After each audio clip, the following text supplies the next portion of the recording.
Idara ya uhamiaji nchini imezitaka taasisi za umma na binafsi kuhakikisha zinafuata sera na miongozo namna ya kuajiri au kuwapokea wageni wanaotoka nje ya nchi, ikiwa ni mkakati unaochukuliwa na idara hiyo katika kukabiliana na wimbi la wahamiaji haramu wanaotishia usalama wa nchi.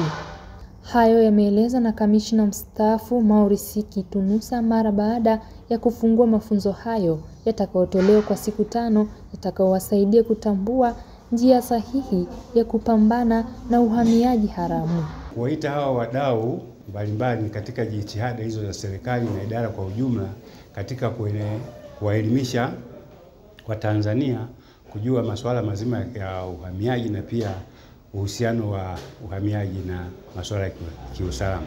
Kwa hiyo tutakuta kwamba hawa wadau tuliowaita hapa tunawapa elimu ya kuweza kutambua wageni na pia kutambua taratibu za hawa wageni kuwepo hapa nchini, ikiwa ni katika jitihada za kuimarisha usalama wa nchi yetu. Nadhani bahati nzuri nyinyi wenyewe mmekuwa mnaripoti mara kwa mara kwamba sehemu fulani kuna wahamiaji haramu wamekamatwa. Sasa cha msingi hapa nataka leo kwamba hawa wanapoingia nchini bila kufuata taratibu na maana wana agenda. Kwa hiyo ni vizuri wa Tanzania wakaelewa tatizo ambalo nchi yetu linakabiliana nao na pia wajue njia sahihi za kuweza kupambana nayo masuala kama haya. Mkuu wa chuo cha uhamiaji TRITA Moshi, Hoja Mahiba, ameeleza kuwa kutokana na teknolojia inayoendelea kukua, wanafanya jitihada za kuelimisha taasisi mbalimbali hasa zile zinazopokea wageni kutoka nje ya nchi. Kufuatia kukua kwa teknolojia, sisi pia kama uhamiaji hatujabaki nyuma. Huduma zetu zote tunazitoa kupitia mfumo wa TEHAMA ambao unaitwa e-immigration. Kwa hiyo kwenye mafunzo haya ambayo tunawapa wadau, tunawapa elimu kuhusiana na huduma ambazo pia tunazitoa. Iwe permit, iwe passport, iwe visa, iwe vibali vyote vya ukaazi. Na hivyo tunawaelekeza pia namna ambavyo wanaweza kufuata taratibu za kuwasaidia wageni wanaokuja kwenye kampuni zao.